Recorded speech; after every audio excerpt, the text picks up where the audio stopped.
abra nuestras lenguas, que podamos alabarte y glorificarte con libertad, Señor, aleluya. Oh, gloria a Dios, gloria a Dios, gloria a Dios, gloria a Dios. Levanta tus manos, aleluya. Alaba al Señor, aleluya. Si usted quiere bendición, alabe al Señor, aleluya. Si usted quiere, aleluya, que tus cosas le vayan bien, que eso no se desvíe hacia ni a derecha ni a izquierda, alabe al Señor, aleluya. Busque su palabra, gloria a Dios, gloria a Dios, gloria a Dios, gloria a Dios, gloria a Dios. Santo es tu nombre, Jesús, aleluya. Gloria a Dios, aleluya.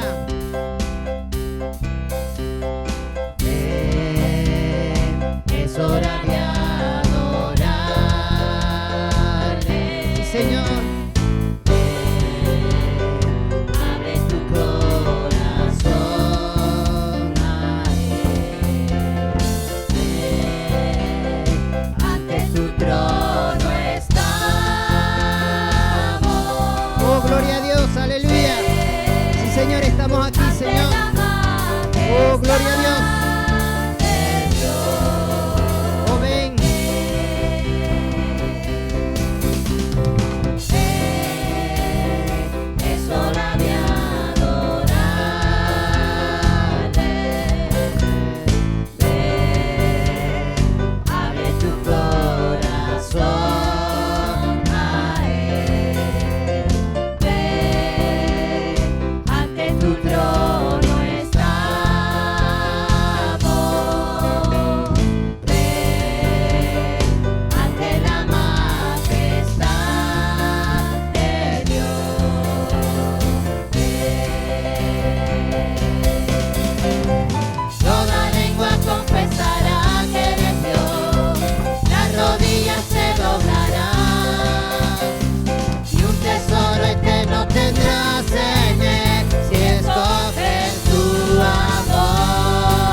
Gloria a Dios, que llegue la alabanza al reino de los cielos, gloria a Dios, aleluya. Oh sí, Señor, te alabamos, Señor. Allí donde su pueblo hablaba, Él envía bendición y vida eterna, aleluya. Sí, Señor.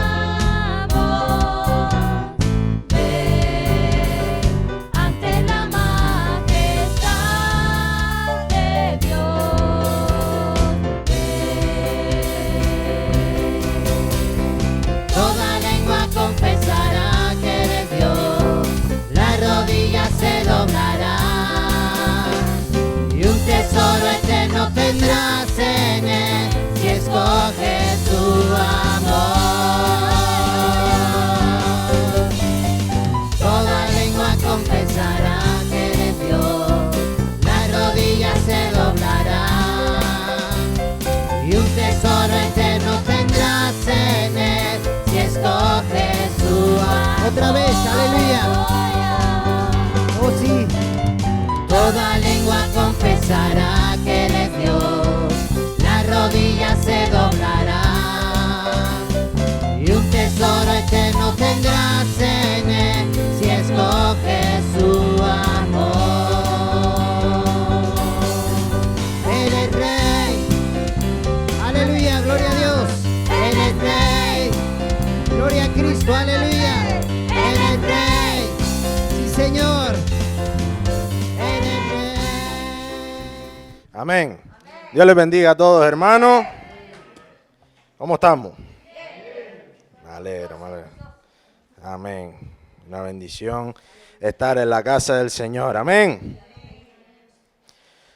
Dile al que tienes al lado, organización u organismo.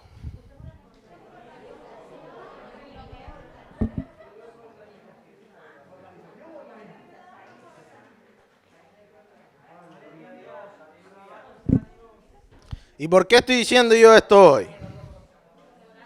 Por algo será, ¿no? ¿Qué es la iglesia? ¿Una organización o un organismo? Las dos cosas, un organismo. Voy a darles la definición de lo que es una organización y lo que es un organismo según el diccionario. Una organización es un grupo de personas y medios organizados con un fin determinado. Vale. Y un organismo es un conjunto de órganos que constituyen un ser vivo. Cuando Pablo describe a la iglesia, ¿cómo la describe? Como un cuerpo. ¿Y un cuerpo qué es? Un organismo, un ser vivo. En ambos casos, en la organización y en el organismo hay un grupo de personas o de órganos que trabajan todos para un fin determinado. Pero la diferencia es que un organismo está vivo. Espérate, lo voy a decir otra vez. La diferencia es que un organismo está vivo. Muy bien. Tiene vida en sí mismo. Y la iglesia del Señor tiene vida en sí misma por medio del Espíritu Santo de Dios. Una organización puede ser eficaz y puede hacer muchas cosas, pero no está viva. Una organización puede atender a un fin, pero no siente, no se duele, no respira. Un organismo sí. Y este mensaje que voy a traer hoy tiene dos partes. Hoy voy a dar la primera parte y la segunda la daremos la próxima vez. Y vamos a ver ejemplos de dos iglesias. Una que funciona como una organización y otra que funciona como un verdadero organismo. Pero hoy, como es la primera parte, vamos a ver la que funciona como una organización. Vamos a irnos a Apocalipsis, capítulo 3, del versículo 14 al versículo 22. Apocalipsis, capítulo 3, del 14 al 22.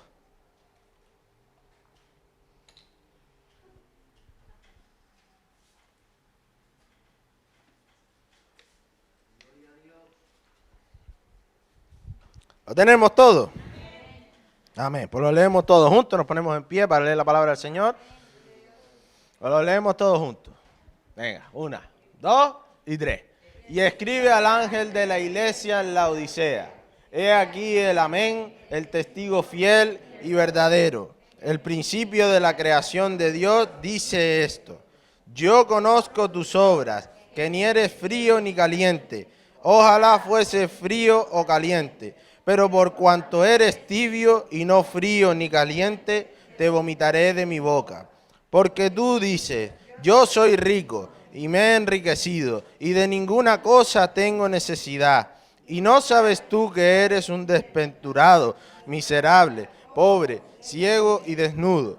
Por tanto, yo te aconsejo que de mí compres oro refinado en fuego, para que seas rico, vestiduras blancas para vestirte, y que no se descubra la vergüenza de tu desnudez, y unge tus ojos con colirio, para que veas. Yo reprendo y castigo a todos los que amo. Sé pues celoso y arrepiéntete. He aquí yo estoy a la puerta y llamo. Si alguno oye mi voz y abre la puerta, entraré a él y cenaré con él y él conmigo. Al que venciere le daré que se siente conmigo en mi trono, así como yo he vencido y me he sentado con mi Padre en su trono. El que tiene oído, oiga lo que el Espíritu dice a las iglesias. Amén. Pueden sentarse. Hermanito Antonio, ¿puedes orar? Gracias. Padre Santo, Padre Eterno, Padre de misericordia, Señor del cielo y de la tierra. En este día, Dios mío, en este momento nos acercamos delante de ti, delante del trono de gracia, delante del trono de misericordia, Dios mío. Te damos muchas gracias por esta palabra, Señor, que tú la has dado, tú siempre vienes a hacer. Úsalo grandemente para ese carbón tendido, Dios mío, que sea a través de sus labios, Dios mío, el que predica esa palabra, el que enseña, Dios mío. Prepara los corazones, prepara nuestra mente, Dios mío, que estemos atentos, Dios mío, a lo que tú nos quieres enseñar, Dios mío. Gracias, te doy, te lo pido en el nombre de Jesús, tu Hijo amado, Señor. Amén. Amén y amén. Hay teólogos que ven en estos 7 mensajes a las 7 iglesias un mensaje para 7 periodos diferentes de la historia de la iglesia. Por ejemplo, la iglesia de Sardis correspondería a la reforma de Lutero, Calvino y compañía, y la de Filadelfia y la de la Odisea corresponderían a la iglesia de los últimos tiempos. Por un lado la consagrada y por otro lado la apóstata. No obstante, independientemente de esto, la mayoría de teólogos coinciden en que todos son mensajes que pueden ser aplicados a cualquier iglesia, a cualquier índole, a cualquier situación que puedan estar pasando en distintos tiempos, en distintos lugares, porque son mensajes reales que fueron dados para iglesias reales de aquella época. Entonces este mensaje es el mensaje de Dios a la iglesia ¿de quién? De la Odisea. Y el Señor en primer lugar le dice que conoce sus obras. Dios conoce todo. Dios conoce tus obras, mis obras, las obras de todos. Sean buenas, sean malas, sean santas, sean pecaminosas. Dios lo conoce todo. Y como Dios los conoce muy bien, les dice que no eran ni fríos ni calientes. Y esto a lo mejor para nosotros entenderlo, pues tenemos que ir a un sentido más figurado para entenderlo. Pero realmente para la gente de la Odisea tenía mucho sentido. La Odisea era una ciudad donde confluían varias rutas comerciales y destacaba por tres cosas que las vamos a ver luego. Pero los habitantes de la Odisea siempre tenían una queja constante, precisamente con el agua. Ellos allí no tenían agua natural con que abastecerse, entonces pues la traían desde otros sitios por diversas cañerías. Y de Hierápolis, que es una ciudad muy famosa por sus aguas termales, traían por unas cañerías unas aguas termales. ¿Las aguas termales cómo son? ¿Cómo? Calientes, son aguas que están muy calientes. Las traían por unas cañerías hacia su ciudad. Y en medio del camino a veces esa agua se iba poniendo tibia, tanto por las cañerías, porque se mezclaba con otras fuentes de agua, y se iba quedando tibia. Entonces cuando llegaba a la ciudad, esa agua era demasiado fría para ser medicinal, pero también era demasiado caliente para poderla tomar. ¿Cuántos han bebido de una botella que esté media caldeada? ¿Verdad? Está media caliente el agua, está media tibia. ¡Qué asco!, ¿verdad? Por lo general, un montón de veces en vez de tragarnos, ¿la que hacemos? La escupimos porque esa agua tibia, uno con sed y va y se toma un bulle de eso, un poco raro, ¿no? Pues esa es la misma sensación que tenía el Señor con ellos. Es la misma sensación que le estaba dando el Señor. Esa bocanada, esa agua que en vez de estar fresquita para tomar o que en vez de estar caliente para ser medicinal, estaba tibia y no era apta para ninguno de los usos. Y lo que nosotros haríamos con esa agua es lo que el Señor estaba a punto de hacer con esta iglesia, y era vomitarla, escupirla de su boca. El agua mejor que esté fresquita para beber o calentita para hacerse un café o un té, ¿no? Pero tibia como que no tiene tantos usos. Entonces el Señor les dice cuál era el motivo de la tibieza de ellos. Y lo vemos en el versículo 17. Ponlo, por favor. Aleluya, gloria a Dios. Versículo 17. ¿Hay alguien ahí atrás? Yo no veo. Dice, porque tú dices, yo soy rico y me he enriquecido y de ninguna cosa tengo necesidad. Los habitantes de la Odisea eran ricos, pero es que además de ser ricos, es que encima alardeaban de su riqueza. Y como dice ahí, se daban el pisto de que no tenían necesidad de nada más. Esta gente era profundamente orgullosa, tenían un espíritu de orgullo, de autosuficiencia, que los llevaba a olvidarse de Dios, porque dicen de ninguna cosa tengo necesidad, y si no tienen necesidad de ninguna cosa, pues Dios también está incluido ahí. Y ellos sentían que no necesitaban de nadie más. Nosotros debemos depender al 100% de Dios. Dios quiere que dependamos al 100% de Él. Porque Él es quien nos sustenta. Porque si algo tenemos o algo somos, es por su misericordia. Por lo tanto, debemos depender al 100% de Dios. Fíjense cómo era el orgullo de esta gente, que en el año 60 o 61 aproximadamente después de Cristo, se produjo un terremoto en esa ciudad y más de la mitad de la ciudad quedó destrozada. Y Roma le ofreció ayuda y ellos eran tan orgullosos que no aceptaron la ayuda de Roma. Ellos se costearon su propia reconstrucción y volvieron a reconstruir la ciudad, pero desecharon la ayuda que les estaban prestando.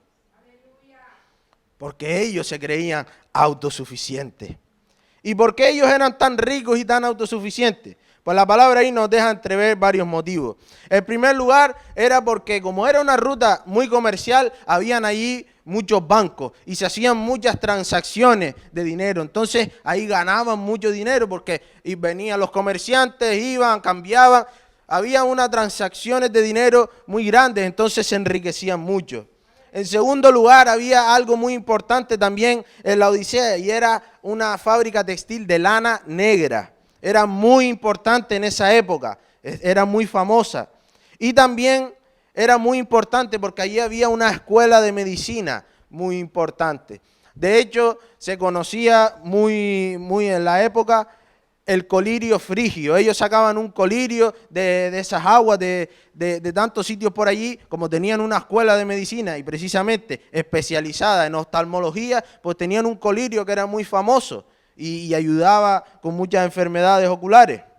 Entonces el Señor le dice, ustedes se creen ricos porque tienen muchos bancos, porque tienen muchas transacciones de dinero, pero espiritualmente les dice ahí que son pobres.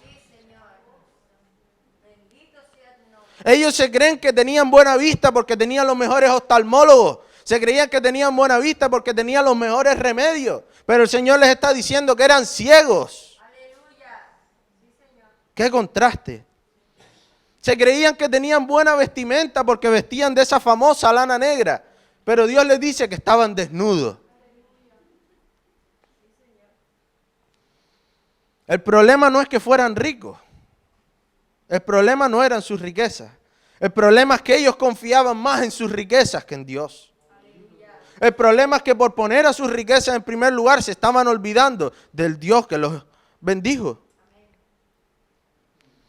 De hecho, ellos veían sus riquezas y medían su bendición de Dios a raíz de sus riquezas. Por lo tanto, si veían a alguien que estaba pobre, ellos decían que esa gente no tenía la bendición de Dios. Si veían a alguien que era menos rico que él, quería decir que tenía menos bendición de Dios y el más rico era el más bendecido por Dios. Entonces su dependencia no era de Dios, sino de su autosuficiencia. El problema de todo esto es que todo era una apariencia. Ellos vestían bien, ellos tenían buenos remedios, tenían buenas soluciones, eran todo apariencia. Pero realmente, espiritualmente, por dentro, estaban muriendo. Por ese motivo, el Señor dice que los va a vomitar de su boca. Y la palabra usada aquí para vomitaré se traduciría mejor por estoy a punto de vomitarte. De hecho, la Nueva Versión Internacional dice estoy por vomitarte. Esto quiere decir que aún hay esperanza. Esto quiere decir que el Señor está advirtiendo a esa iglesia de que como no cambien las tornas, ese es el final que van a tener. Pero si ellos cambian las tornas, todavía el Señor no los iba a vomitar. Dios es un Dios de oportunidades. Dios es un Dios que está esperando como un caballero a que le respondamos. ¿Dónde está nuestra confianza? ¿Dónde tenemos puesta nuestra confianza? ¿En el oro, las riquezas o en el Dios, en el dueño del oro y de la plata? El viernes estábamos hablando del nuevo templo y nuestra confianza, nuestra fe no está en el dinero porque no está, porque no hay. Nuestra confianza, nuestra fe está puesta en Dios. Porque humanamente para nosotros actualmente es imposible llevar a cabo una obra de esa envergadura, pero tenemos la fe y la confianza puesta en el Señor, que Él es el dueño del oro y de la plata y que puede suplir lo que necesitamos. Y como dijo nuestro hermano Iván el viernes, el Señor se va a encargar de suplir todo lo necesario y puede ser a través de nosotros. Porque ¿para qué es para lo que nos bendice Dios, hermano? Para bendecir, para que seamos bendición. Entonces, si nosotros vamos a hacer esa bendición para nuestro nuevo templo, el Señor nos va a bendecir más y más y más para que nosotros podamos seguir siendo de bendición. Amén. Volviendo a la Odisea, Dios le presenta 3 soluciones a los 3 problemas esos anteriores que Él le dijo. Y la primera le dice que compren al Señor oro refinado ¿en qué? En fuego. Oro refinado en fuego. No se trata de comprar literalmente, porque si precisamente son pobres espirituales, no tienen para comprar oro refinado en fuego. Pero esta palabra tiene el mismo sentido de Isaías 55, 1, 2, cuando dice, venid, comprad sin dinero. Esa es la oferta que el Señor les está haciendo. En vez de ofuscarse en tantas transacciones, en tanta opulencia que tenían fuera, dice que vinieran y compraran del Señor oro refinado en fuego. Pero esta compra iba a ser gratuita, porque no les hacía falta dinero para comprarla. ¿Y por qué oro refinado en fuego? ¿El fuego qué hace? Purifica. El fuego saca a la luz el mejor brillo del oro. Entonces ellos necesitaban ser purificados mediante el Espíritu Santo de Dios. En segundo lugar, les dice que compren de él también vestiduras blancas. Qué curioso, qué contraste. Ellos eran famosos por la lana negra, pero el Señor les dice que compren vestiduras blancas. Aleluya. Y es que las vestiduras blancas es símbolo de santidad. En el cielo tendremos vestiduras blancas. Por tanto, el Señor les ofrece su santidad, su vestidura blanca para cubrir su lana negra, para cubrir sus pecados. Y en tercer lugar, les dice que compren colirio. Y así como el colirio de ellos era famoso para curar los ojos naturales, el Señor les está ofreciendo un colirio que les va a abrir los ojos espirituales. En resumen, el Señor les está ofreciendo la salvación. La salvación es oro para nosotros. Como ese oro refinado es oro. ¿Por qué? Porque nos reviste de esa santidad de Dios que nos cubre, que cubre ese pecado, que cubre esa vergüenza. Y nos abre los ojos hacia lo espiritual de Dios. Pero fíjense que el Señor le está ofreciendo su salvación a la iglesia de la Odisea. No se lo está ofreciendo a inconversos. No se lo está ofreciendo en una campaña en la calle. Se lo está ofreciendo a supuestos creyentes, a supuestos cristianos. Fíjense también que en esa iglesia no destacan pecados como herejías o idolatría, sino que el pecado que Dios destaca ahí es la tibieza. Y el Señor les está ofreciendo esa salvación para que dejen de estar tibios. Hay veces que los pecados que no son tan evidentes provocan esa repulsión de Dios. Porque por fuera es una apariencia, pero por dentro espiritualmente podemos estar muriendo. Podemos estar lejos de Dios. Una persona que está fría puede calentarse. Ya está fría ya, pero puede mejorar, puede calentarse. Uno que ya está calentito en el Señor, pues es genial.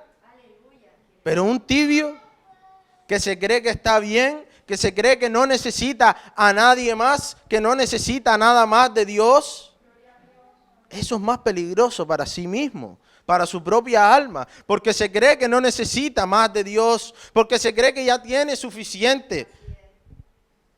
Y está equivocado. Y está muriendo espiritualmente.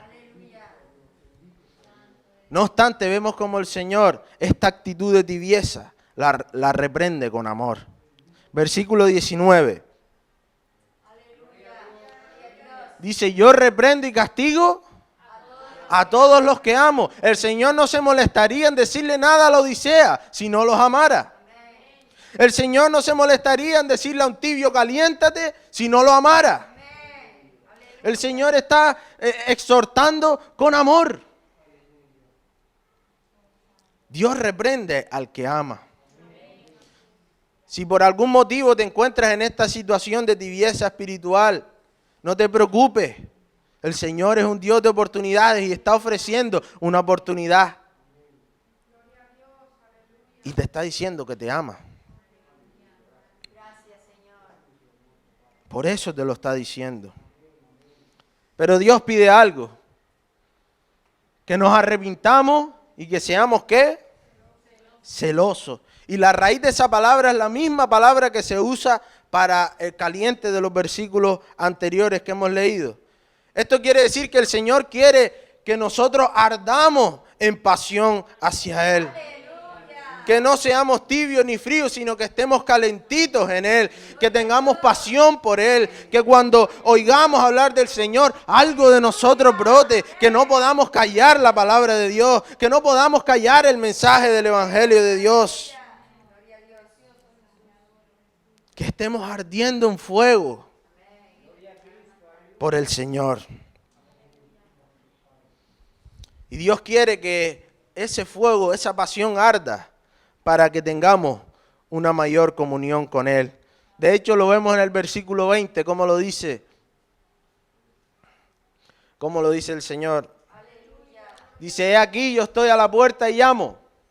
Si alguno oye mi voz y abre la puerta, entraré a Él y cenaré con Él y Él conmigo. Para un oriental, cuando está hablando de abrir la puerta y de entrar y cenar, habla de una comunión. Habla de una amistad, de un vínculo poderoso entre ambas personas. Y el Señor está tocando a la puerta. Dice, si alguno oye mi voz, está hablándole a una iglesia, pero está hablándole a las personas de la iglesia, porque son las personas los que tienen que decidir abrirle la puerta de su corazón al Señor. Pero como dijimos antes, no le está hablando en converso, y este texto lo solemos usar mucho para predicar, para evangelizar. Le está hablando a gente que conoce a Dios. Está hablando a gente que supuestamente son su iglesia, pero que están alejados de Él espiritualmente. Y le está dando un rayo de esperanza. Yo estoy a la puerta y llamo. ¿De quién es la iglesia? Pero Él es un caballero y Él no entra por la puerta como si nada. Él toca. Pero es su iglesia. Es su iglesia y aún así toca la puerta esperando que alguien decida abrirle la puerta. Yo quiero que el Señor pueda encontrar una iglesia avivada, una iglesia que esté llena del Espíritu Santo, una iglesia que siga manteniendo su confianza en Dios, que tenga una relación profunda con Él. Porque esa es la iglesia que viene a buscar Cristo. Porque esto no me lo estoy inventando yo. Esto lo dice la palabra de Dios. Y Dios viene a buscar una iglesia que sea pura, sin mancha, que tenga una comunión real con Él. O sea que esto es para tu beneficio y para mi beneficio. ¿Te quieres ir con Cristo? Pues Dios espera una iglesia que esté avivada. Dios espera una iglesia que tenga comunión con Él. Dios espera una iglesia que esté calentita, buscando su rostro. Como dice el versículo 21, el que realmente vuelva a las tornas y se vuelva de esa tibieza a estar calentito, dice, al que venciere, le daré que se siente conmigo en mi trono. Y así como yo he vencido y me he sentado con mi Padre en su trono. Quiere decir que vamos a reinar con Jesucristo para siempre. ¿Quieres ir al cielo o al infierno? Si queremos ir al cielo, el Señor nos ha dejado el camino. Ahora tenemos que estar calentitos buscando la presencia de Dios. Esto es una advertencia para cada cristiano, para uno que está con un pie en el mundo y otro pie dentro de la iglesia. Esto es una advertencia para todo aquel que ha perdido ese calor, ese fuego, esa pasión por Dios. Pero también es una advertencia para los que están calentitos, para que no se dejen enfriar. Dios quiere hacer grandes cosas con su iglesia. Pero tenemos que tener cuidado con la tibieza. Pensar que tengo suficiente, que me valgo por mí mismo, que ya Dios no es tan imprescindible. Ese tipo de iglesia del que acabamos de hablar, o de persona, es la que funciona más bien como una organización que como un organismo. Tienen apariencia de iglesia, hacen buenas obras, pero también hay ONG que ayudan y hacen buenas obras y son ONG, organizaciones. Necesitan mover mucho papeleo, mucha burocracia, tantas cosas. Pero la iglesia es un organismo que está vivo, que se duele de ver al necesitado, que siente, que padece, que está vivo, que tiene calor por Dios, está latiendo, no una organización tibia, muerta espiritualmente. Así que, hermanos, les quiero alentar para que Dios encuentre una iglesia que esté calentita, que arda en pasión por su Salvador, que no puede callar las buenas nuevas del Evangelio, que ve la necesidad y acude, y que busca incesantemente a su Señor. La próxima vez hablaré de una iglesia que realmente sí que es un organismo. Pero antes de terminar me gustaría dejarles con una palabra, un versículo que impactó mi corazón y sentí en mi corazón que es para nuestra iglesia y que es un avance del próximo mensaje. Pon Apocalipsis capítulo 3, versículo 8.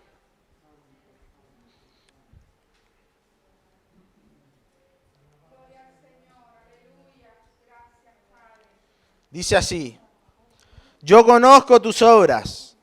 He aquí he puesto delante de ti una puerta abierta, la cual nadie puede cerrar, porque aunque tienes poca fuerza, has guardado mi palabra y no has negado mi nombre. Dios ha puesto una puerta abierta delante de su iglesia. Dios está abriendo las puertas. Y las puertas que Dios abre nadie las puede cerrar, porque es Él el que las abre. Y aunque creamos que no tenemos suficiente fuerza, aunque creamos que nosotros no podemos, realmente tenemos que seguir guardando la palabra del Señor y seguir sin negar su nombre, seguir hablando de Dios donde quiera que vayamos. Y Él se va a encargar de que nuestra victoria sea grande. Porque Él es quien abre la puerta. Él es quien abre el camino. Él es quien prepara la senda para que nosotros caminemos por ella. Acordémonos, como predicó el hermano Iván el viernes, bendigamos y podremos recibir más para hacer más bendición. No solamente en lo material, sino en el servicio al Señor. Hablarle a la gente en la calle. Bendigamos al Señor, sirvamos al Señor. Y Él nos dará más. Y Él nos dará más. Dios tiene grandes cosas preparadas para nosotros, iglesia. Dios tiene grandes cosas preparadas para ti. Pero Él espera una iglesia que esté calentita en Él. Una iglesia que busque de Él. Una iglesia que confíe en Él. Y que se mantenga como un organismo vivo. Vivo, una iglesia viva. Inclina tu rostro, hermano.